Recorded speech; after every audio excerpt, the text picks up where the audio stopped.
Program meterisasi atau penggantian meteran pelanggan dipastikan Direktur Teknik Perumda Tirta Musi Palembang tidak dikenakan biaya atau gratis.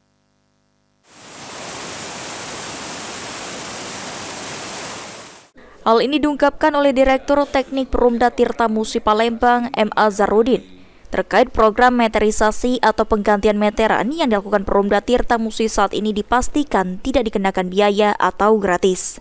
Dari 350.000 lebih pelanggan yang ada, terdapat 30% atau sekitar 15.000 hingga 30.000 pelanggan perlu dilakukan penggantian meter tahun di tahun 2024 ini karena usia meteran sudah di atas 15 tahun.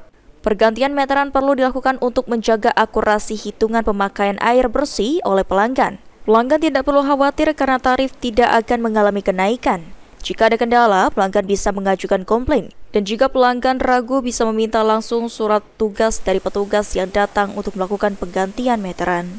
Meteran pelanggan yang usianya lebih dari 5 tahun itu harus diganti untuk menjaga akurasi dan lain-lain. Karena ada peraturannya bahwa 5 tahun itu harus dikalibrasi atau yang lain. Jadi kita ganti langsung. Itu insya Allah gratis, tidak ada pembebanan biaya kepada pelanggan. Sandi Pratama, PAL TV.